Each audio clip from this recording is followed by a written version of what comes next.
Hello there.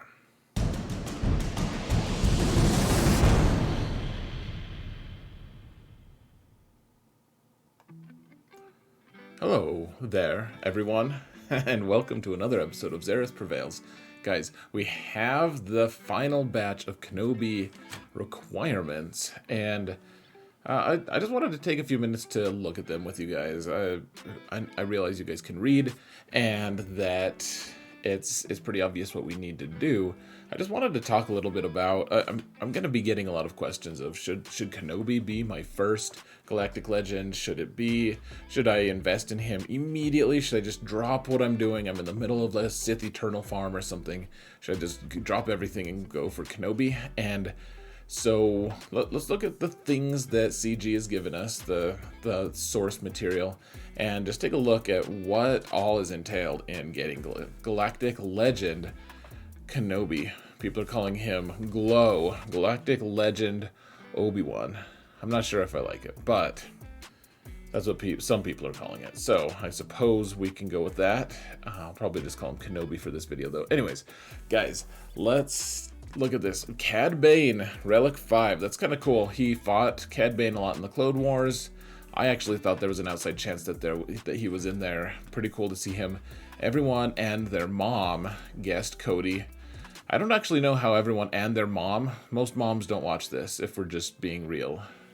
I mean, we all like to fantasize, or fantasize is kind of a weird word about it, but let's just move on. All right, Jango Fett.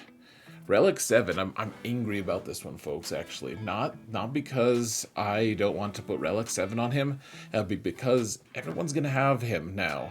He's kind of, I wouldn't say he's a secret that he's good, but I don't know, like, even in my high-end guild, there were a few people who didn't even have him at gear 12. Like, I saw today a couple people moving him up to gear 12. And I was like, geez, what's wrong with you?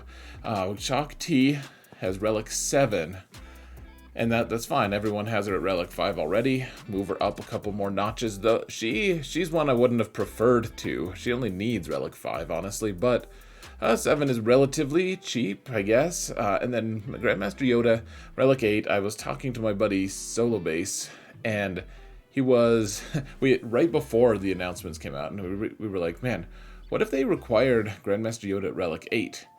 And we both had agreed that it would be pretty cool, because that's not something we would do normally, but we're both big fans of the character. So, Relic 8 is pretty, not just the character, like his lore and all that, all the, laugh random crap, but actually his rules and kit is also pretty cool. So, that stuff is fine. A lot of relics there, though, guys. That's a lot of relics. Relic 5... Relic 5, those are the two lowest. There's no Relic 3s here, you'll note. And then 7, 7, 8, a ton. Alright, so there's also, whoa, that's kind of an awkward view of Kenobi. It's like, he's like, hello, my eyes are up here. Okay, so anyways, we've got this thing from the Star Wars website. It's the Star Wars blog, whatever. And so they revealed this. We get the information for his unlock a couple days earlier than they had advertised. And a lot of that is probably because StarWars.com decided to run an article, publish it whenever.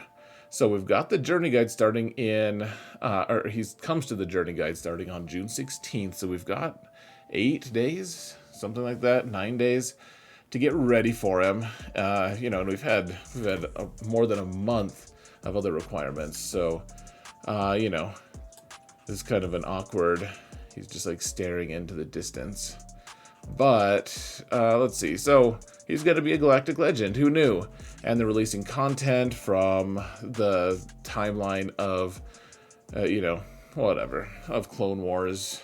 Like the Return or Revenge of the Sith and forward.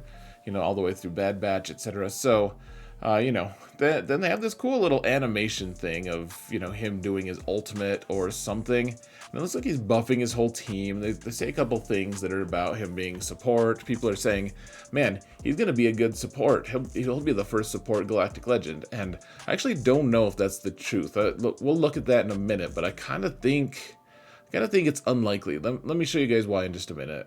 We're gonna just shelve that for now. All right, so there's also. All right, so he's gonna protect and bolster Jedi allies, charge his ultimate ability, and stuff. Let's see. Okay, so the thing that people are making a big to-do about, which is a little bit whatever. Let's see. Okay, so it's talking about the various things that he's doing. Okay. I think it's right here. Maybe it's not. Oh, here we go. Okay. A version of Obi-Wan as a galactic legend, the highest caliber of character currently in our game. So it's the highest caliber of character, the caliber of character currently in our game. So people are like, oh, currently in our game, like there's gonna be a new caliber of character who's coming, and I don't know what to make of that. I don't really care, I guess. Some people are saying, well, it doesn't. This is written by people who don't even play the game, and that's true. It is written by that, but the quote is from the associate producer, Chelsea Loomis Laughlin. Why are we using her middle name? Chelsea Loomis. Not that her middle name is horrible.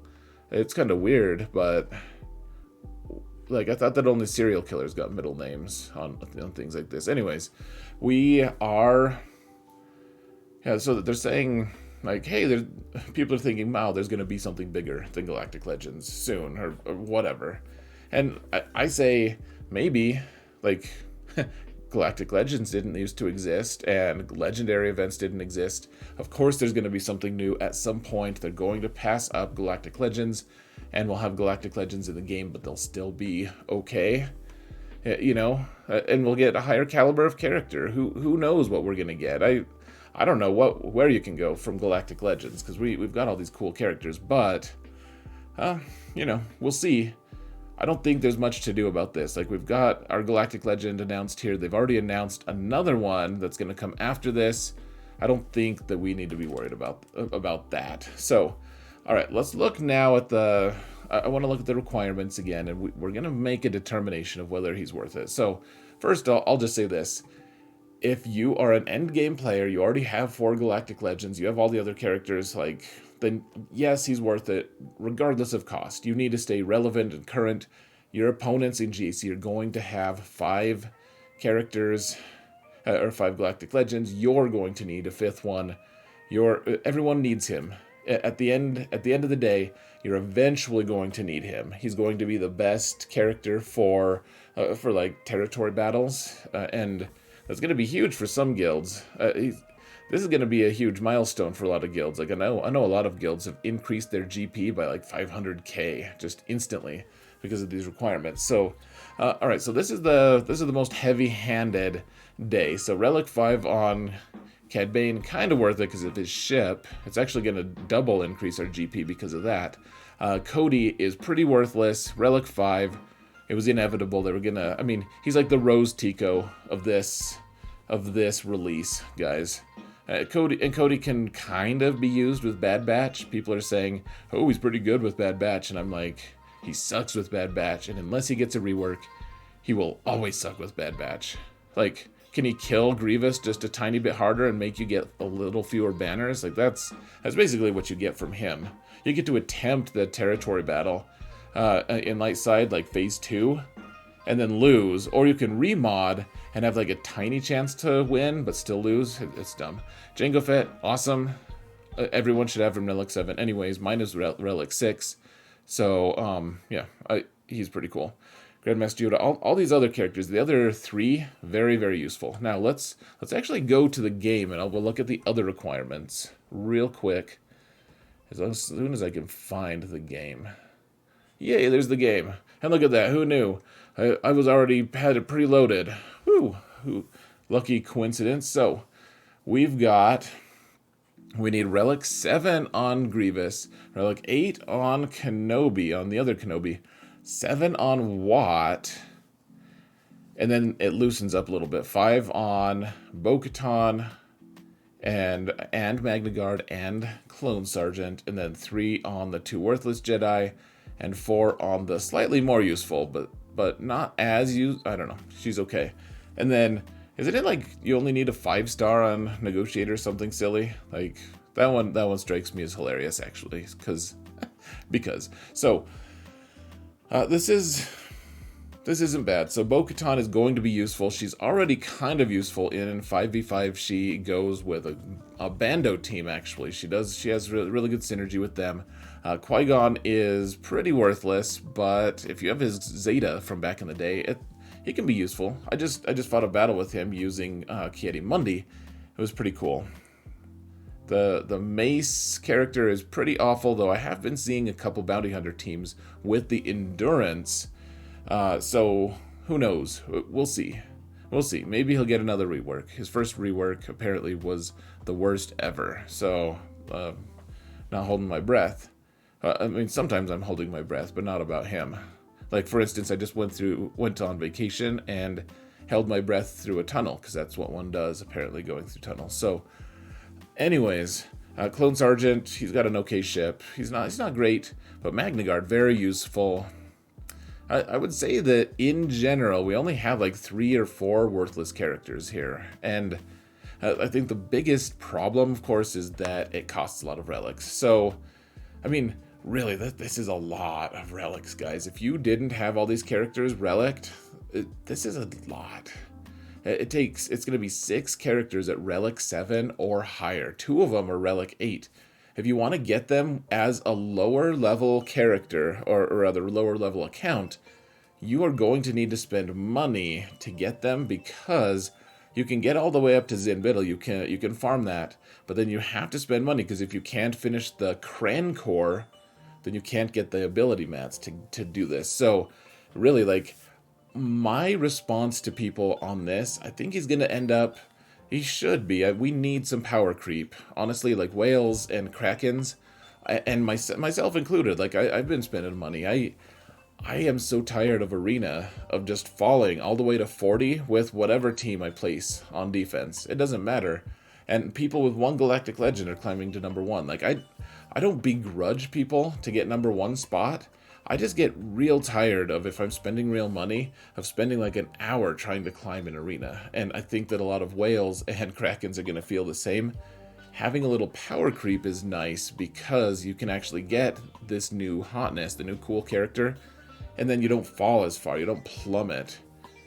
Like, I don't want to keep other people down, but I'm sick of being destroyed in arena, even though I have all relic 8 characters with good mods. I would pay a little bit for that. CG knows that I would pay for that. Other people would pay even more for that peace of mind. So it stands to reason that he would be a little bit better than the other Galactic Legends, even though they said he'll be about on the same level. We will see. So, anyways, he seems like he's going to be good. If you don't want to spend money, though, he's not the character to go for. If he's like the first Galactic Legend you want, you probably can't get him. First, Watt is going to be tough to get if you're in a lower level guild. At 7 stars, it just takes a while. And then if you don't have Relic 8 or mats, then you can't do it either. Also, if you're a low level account, what are you going to do with Ayla? Like, Relic 4 Ayla is pretty awkward. Or same with Bo-Katan. Like, you don't have the support system. You kind of need a support system to actually integrate these characters. Otherwise, it's just bloat, and you're going to get matched up with people who actually have good characters that help them. And Ayla is going to be like, I don't know what to do. And you'll be like, I guess I'll just put you on defense so you can die. And that'll be the exchange. So, anyways, good character, I'm sure he's going to be great. Vital for endgame players. Mid-game players, I'd say if you if you want to spend money, then great. He's going to be the one to get if you have a support structure, or infrastructure, whatever, for all of these characters, including these other ones that they just announced. Grandmaster Yoda, like, he doesn't need Relic 8. He's pretty cool. He'll be cool with Relic 8, but like, no one needs a Relic 5 Cody. No one in the world. We already have Rose. So that's opposed to, guys. I think the best bang for your buck. Honestly, what I'm telling people when they ask me for advice, honestly, I think you should wait till you're like 5 million GP to even like consider it. And then In the meantime, farm these characters, the ones on the journey guide for Jedi Master Luke. That, in my opinion, that's going to be the best bang for your buck because they're all good and they all require, they have a ton of requirements that are hidden. Like Rey, to unlock her, you have to have 5 First Order. To unlock Luke, Jedi Knight Luke, you have to have like, what, 10, 13? I don't know. I'm probably exaggerating, but a ton of characters to unlock him. You have to have 5 Empire characters for R2, 5 Bounty Hunter characters for Chewie, and on and on and on.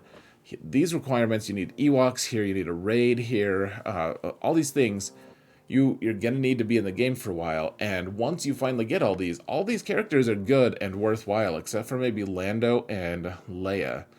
Otherwise, all of them are characters I use consistently. Like, all of these are great.